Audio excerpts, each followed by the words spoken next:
নমস্কার বন্ধুরা, good morning, শুভ সকাল। সবাই কেমন আছেন? আশা করি ভালো আছেন।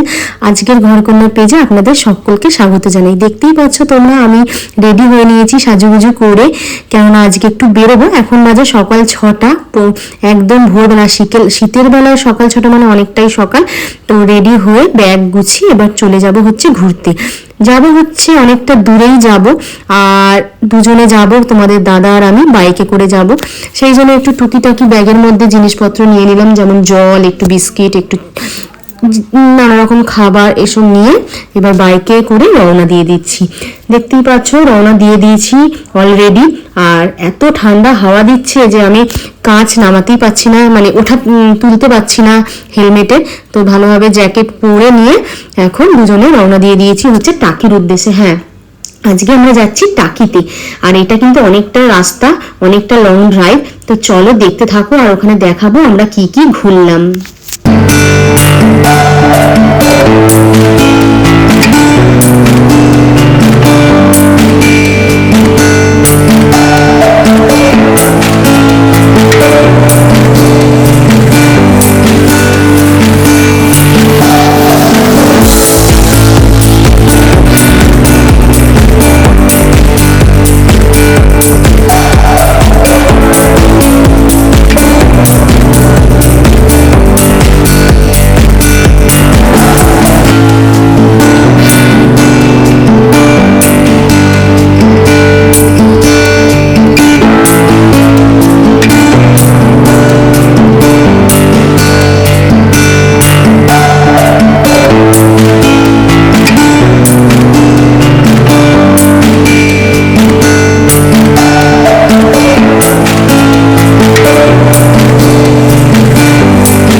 রাস্তা অতিক্রম করে চলে এসেছি। তো মাঝখানে এবার একটু নিয়ে নিলাম হল্ট, আর দিয়ে ব্রেকফাস্টটা সেরে নিলাম। আমি নিয়ে নিয়েছিলাম পেটাই পরোটা আর ঘুগনি, আর দাদা নিয়ে নিয়েছিল হচ্ছে লুচি আর ঘুগনি। কারণ অনেকটা রাস্তা যেহেতু এসে গেছে, আর খিদেও পেয়ে গেছে, সকালবেলা উঠেছি, আর পেট খালি রেখে কি কোথাও ঘোরা যায় বলো ভালোভাবে? তাই জন্য আগে ব্রেকফাস্টটা সেরে এবার বাকিটা এবার আস্তে আস্তে রওনা দেবো। চলো তাহলে, এবার খাওয়া দাওয়াও শেষ, এবার বাকি পথটা রওনা দেওয়া যাক। যাওয়ার সময় রাস্তাঘাটের সিনারিটা এত অপূর্ব ছিল, চারদিকে গ্রাম্য পরিবেশ, চারদিকে সবুজ গাছপালায় ঘেরা, আর মাঝখান দিয়ে রাস্তা এত অপূর্ব লাগছে। তার সাথে একদম হালকা মিঠে রোদ্দুর, যেতে কিন্তু জাস্ট ফাটাফাটি লাগছিল। ট্রেনে করে গেলে আমরা কিন্তু এই সাইড সিনগুলো খুব একটা উপভোগ করতে পারি না। বাই কার বা বাই বাইক গেলে কিন্তু সেই সিনারিগুলো তোমরা খুব ভালোভাবে উপভোগ করতে পারবে। তার সাথে উপরি পাওনা হলো এই সর্ষে ক্ষেতটা, কি দারুণ লাগছে, যেন রোদের আলো একদম ঝিকমিক করছে চারদিকটা। আমার কিন্তু খুবই ভালো লেগেছে রাস্তাঘাটের সিনিক বিউটিটা। তোমাদের কেমন লাগছে জানিও কিন্তু। চলো উপভোগ করা যায়। আর এরম ভাবে আস্তে আস্তে আমরা এবার পৌঁছে যাব প্রথমে হচ্ছে টাকি রাজবাড়িতে। তো টাকি রাজবাড়িতে এসে প্রথমে আমি টিকিট কেটে 10 টাকা করে পার হেড আমি টাকি রাজবাড়িতে ঢুকে গেলাম। টিকিটের দাম হচ্ছে 10 টাকা করে। টিকিট কেটে এবার রাজবাড়িতে দেখাও। এই যে চলো তোমাদেরকে এবার পুরো রাজবাড়িটা, মানে টাকি পুবের রাজবাড়িটা ঘুরে দেখাই। আমার কিন্তু অসম্ভব ভালো লেগেছে এই রাজবাড়িটি। আমরা কিন্তু অনেকক্ষণ সময় এখানে কাটিয়েছিলাম। তার সাথে তোমাদেরকে আরো কিছু তথ্য বলে রাখি এই রাজবাড়ি সম্পর্কে। টাকিতে যে জমিদার বাড়িগুলি ছিল, তার মধ্যে একমাত্র পুবের রাজবাড়িতেই দুর্গাপূজা এখনো হয়। স্থানীয় মানুষের কাছে এবং পর্যটকের কাছে ও জমিদার বাড়ির পুজো হিসাবে পুবের বাড়ি একটা আকর্ষণীয় জায়গা। ভারত বাংলাদেশের সীমান্তে কাঁটাতার পড়লেও অবিভক্ত বাংলার ইতিহাস ঐতিহ্য নিয়ে আজও পূজিত হন টাকি রাজবাড়ির দুর্গা। ইংরেজ আমলে সতীদাহ প্রথা রোধ করতে উদ্যোগী রাজা রামমোহন রায় যে বিলটি প্রথম পাশ করিয়েছিলেন তাতে দ্বিতীয় স্বাক্ষরটি করেছিলেন এই বাড়িরই মানে জমিদার বাড়ির কালীনাথ মুন্সি। সেই থেকে ইংরেজরা তাদের রায় বাহাদুর উপাধি দেন। দেশভাগের ফলে পূবের রাজবাড়ি একটা বড় অংশ চলে যায় বর্তমানে বাংলাদেশে। সূর্যকান্তের পুত্র জগৎবন্ধু রায়চৌধুরীর আমলে জমিদারি প্রথার অবসান ঘটে, ফলে এই বাড়ির বাকি সম্পত্তি পুরোটাই এখন সরকারের অধীনে।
এবার আমরা টাকিপুরের রাজবাড়ি ঘুরে চলে এলাম টাকি রাজবাড়ি ঘাটে। দিয়ে গাড়িটাকে 20 টাকা দিয়ে পার্কিং করে ভেতরে প্রবেশ করে 100 টাকা জনপ্রতি টিকিট কেটে এবারে উঠে যাব হচ্ছে বোটে।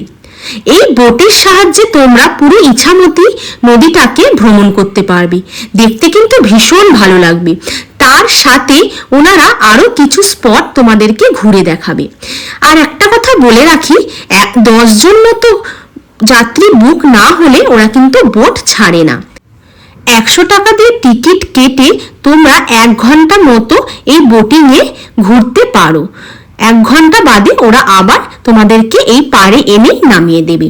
তো চলো এবার উঠে ওনাদের কাছ থেকে শুনে নি যে ওনারা কি কি জায়গা বা স্পটগুলো আমাদেরকে ঘুরে দেখাবে।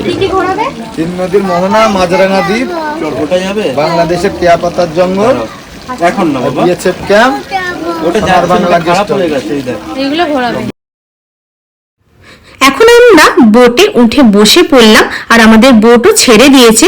চলো এবার পুরো ইছামতি নদী আর বাকি জায়গাগুলো তোমাদেরকেও একসাথে ঘুরে দেখাই।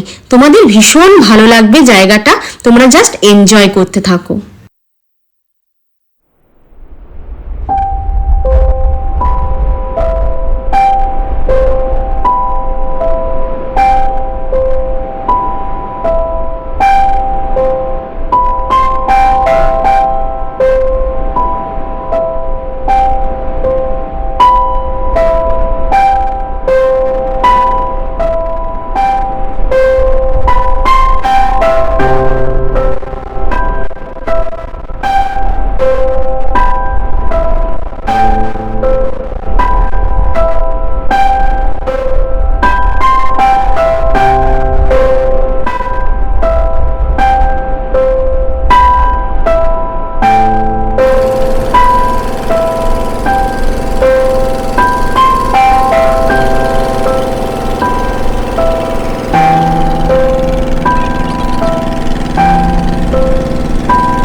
বোটে করে ইছামতি নদী ভ্রমণ করতে আর তার সাথে ম্যাঙ্গ্রোভ অরণ্য আর বাংলাদেশের কেয়াপাতার জঙ্গল দেখে আমার মনটা কিন্তু জাস্ট ভরে গেল। আমার তো আসতেই ইচ্ছা করছিল না, কিন্তু সময় তো হাতে বাঁধা। পরের স্পটটাও আমাদের ঘুরে দেখতে হবে, দিয়ে আবার রাতে বাড়িও ফিরতে হবে। সেই জন্য অগন্তু আমাদেরকে তাড়াতাড়ি করে এবার পরের ডেস্টিনেশনে এগিয়ে যাচ্ছি। আমরা চলে গেলাম টাকি জোড়া শিব মন্দিরে। 1801 সালে বন্যায় ক্ষতিগ্রস্ত হয়েছিল গুরু হরিনাম বিদ্যাবাগীশের বাড়ি। সেই সময় তার শিবলিঙ্গকে তিনি হস্তান্তর করেন খাস জমিদারকে।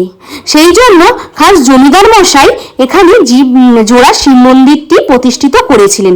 আর কথায় আছে এই শিব মন্দিরটি নাকি 300 বছরের পুরনো।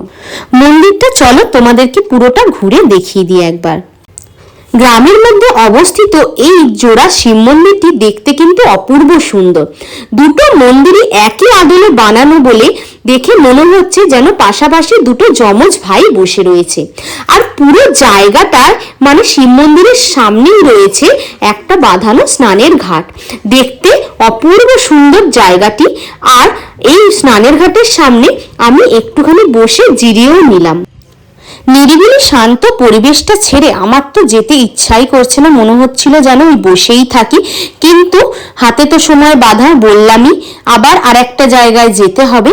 সেই জন্য মন্দিরে প্রণাম করে এগিয়ে গেলাম হলো পরের গন্তব্যের দিকে। তো চলো পরের গন্তব্যটা তোমাদেরকে নিয়ে যাই। এবার চলে এলাম বিসর্জন সিনেমার শুটিং বাড়িটা দেখতে। এই যে এত সুন্দর জায়গাটা দেখতে পাচ্ছ, এখানেই কিন্তু বিসর্জন সিনেমার শুটিং হয়েছে। ওই যে দূরে বাড়িটা দেখতে পাচ্ছ, ওর ভেতরেই আসলে শুটিং হয়েছিল। আগে আরো ভাঙাছোড়া ছিল, কিন্তু পরে মানে এখন একটু সংস্করণ করা হয়েছে। এর পাশেই আবার কৃত্রিম উপায়ে মধুর চাষ করা হচ্ছিল। এখানে ওই যে দেখতে পাচ্ছ বাক্সগুলো, ওই বাক্সতে মৌমাছি করে রাখা হয় আর মৌমাছি থেকে মধু বের করা হয়।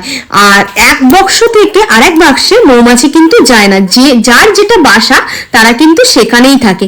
এটা আমরা ওখানে গিয়ে জানতে পারলাম, যারা এটা আমাদেরকে দেখাচ্ছিল। যাই হোক, খুব ভালো লাগছিল দেখে। আর ওরা টেস্টও করাচ্ছিল যে মানে মধুটা কতটা খাঁটি। তো আমরা টেস্ট করে আমাদের বাড়ির জন্য একটু মধু নিয়ে এসেছিলাম। ওখানে 300 গ্রাম মধুর দাম হলো 100 টাকা। তোমরা গেলে অবশ্যই কিনতে পারো, আমরাও নিয়ে এসেছিলাম।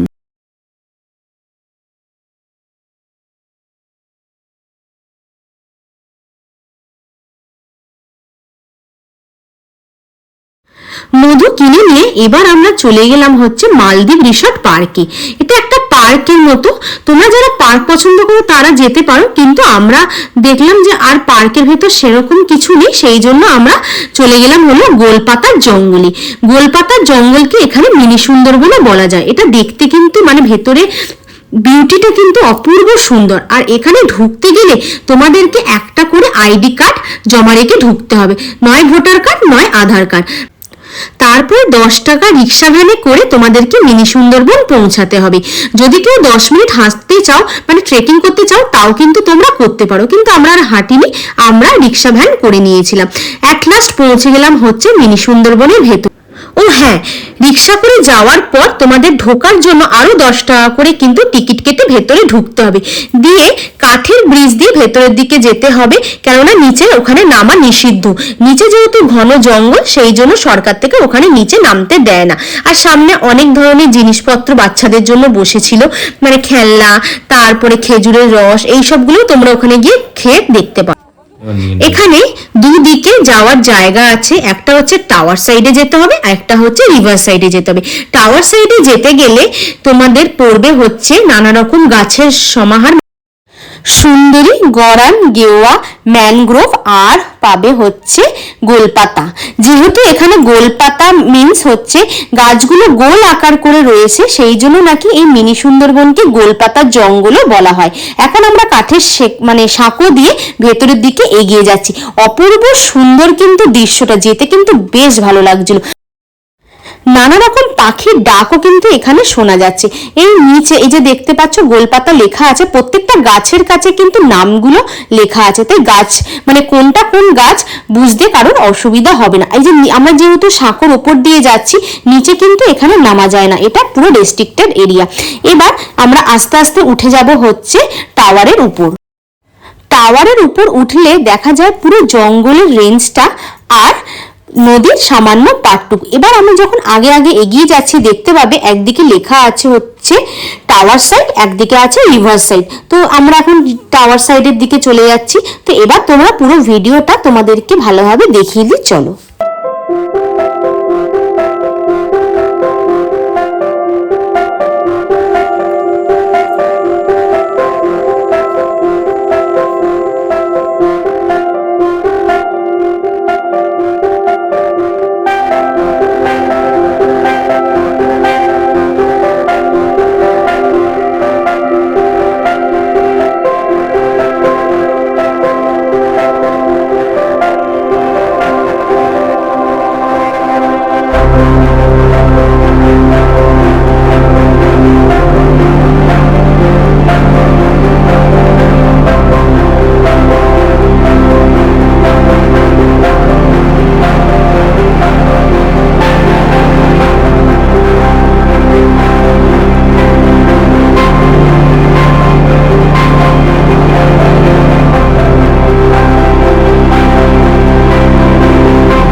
এই দিক দিয়ে আমরা এগিয়ে যাচ্ছি হচ্ছে রিভার সাইডের দিকে। ওই যে দেখতে পাচ্ছ ইছামতি নদী।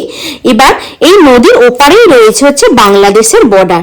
আর তোমরা এখানে কিন্তু দাঁড়িয়ে মানে খালি চোখেও বাংলাদেশের ছোটখাটো ঘর বাড়িগুলো দেখতে পারো। আর তাছাড়াও ওখানে দূরবীন ভাড়া পাওয়া যায় 10 টাকার বিনিময়। 10 টাকা দিয়ে তোমরা বাংলাদেশের কিছু জিনিস ওখান দিয়ে দেখতে পারো। জায়গাটা কিন্তু অপূর্ব সুন্দর। মিনি সুন্দরবন বা গোলপাতার জঙ্গল যাই বলো না কেন, এটা ঘুরতে আমাদের প্রায় লেগে গেল 1 ঘন্টা মতো। তো যাই হোক, এখান থেকে ঘুরে তারপর আমরা বেরিয়ে গেলাম অন্য আর একটা গন্তব্যের দিক।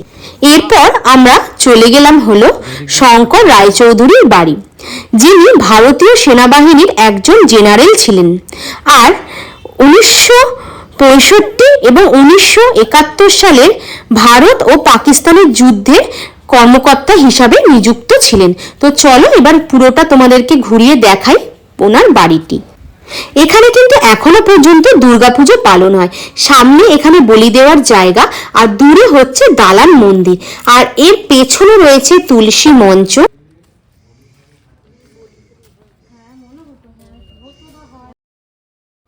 আর এনার বাড়ির পেছন দিয়ে বেরিয়েই আমরা দেখতে পেলাম আর একটা সুন্দর জায়গা। সেটা কি বলতো, চলো দেখাই তোমাদেরকে।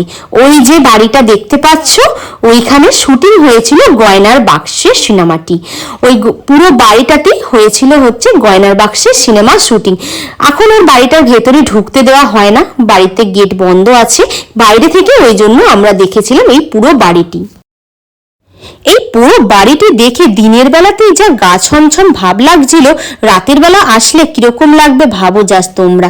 যাই হোক, আমরা বাইরে থেকেই এই ধাপিটাতে উঠেই পুরো জায়গাটাকে দেখলাম, মানে ভেতরটাকে দেখার চেষ্টা করলাম আর কি।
শঙ্কর রায়চৌধুরীর বাড়িতে ঢোকার ঠিক অপোজিটেই ছিল হচ্ছে আর একটা শুটিং স্পট, সেটা হলো তাপস পালের ৮টা ৮-এর বনগা লোকাল শুটিংটা কিন্তু এই বাড়িতেই হয়েছিল।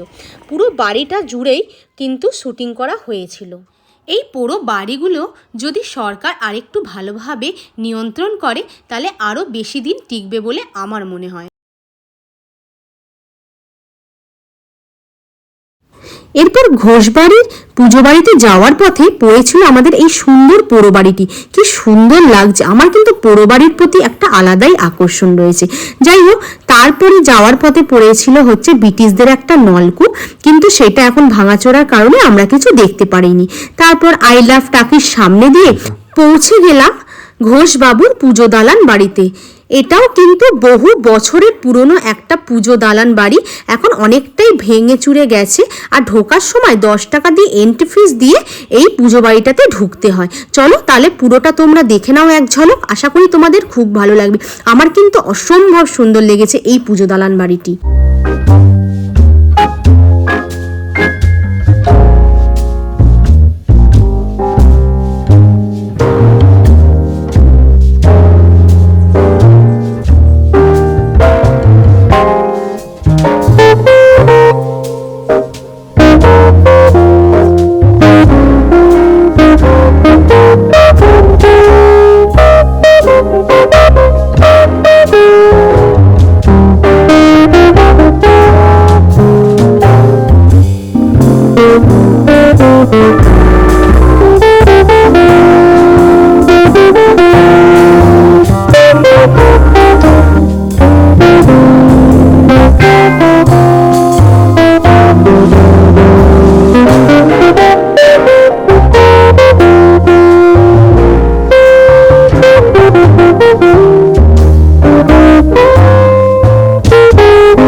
আর কিছু ছবি তুলে এবার রওনা দিলাম হচ্ছে একটু কিছু খাবো বলে।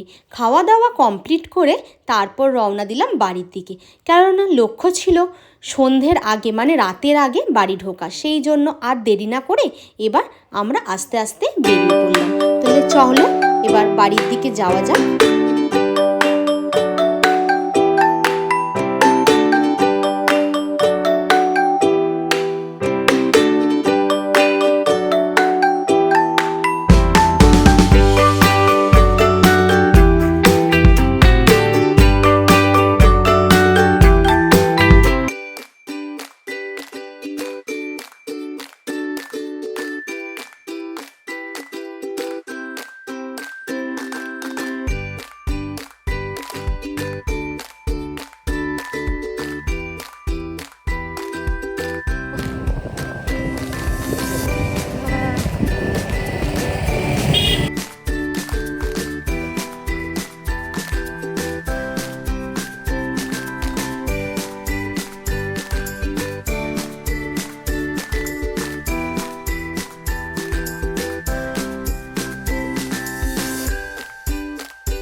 বাড়ি ফেরার পথেই রাস্তায় পড়লো খুব সুন্দর একটা স্ন্যাক্সের দোকান আর মিষ্টির দোকান পাশাপাশি। তো ভাবলাম একটু দাঁড়িয়ে একটু খেয়েই নেওয়া যায়, এইগুলো কি ছাড়া যায় বলো। তো যাই হোক, খাওয়া দাওয়া সেরে তারপর চলে গেলাম বাড়ি। তো আমাদের এই আজকে সারাদিনের মানে একদিনের টাকি ভ্রমণের ভিডিওটা তোমাদের কেমন লাগলো জানিও কিন্তু বন্ধুরা। আর এই সামনের ছুটিতে তোমরাও কম খরচে একদিনের জন্য টাকি ঘুরে এসো, আর ঘুরে এসে আমাকে কমেন্টস করে জানিও তোমাদের কেমন লাগলো। আমি তো জানি ভালো লাগবে, তাও কিন্তু কমেন্টস করে জানাতে ভুলবে না। চলো আজকের মতো আসি, টাটা বাই বাই। সবাই ভালো থেকো, সুস্থ থেকো, আনন্দ থেকো, আর নতুন বছরকে খুব ভালোভাবে এনজয় করো। বাই।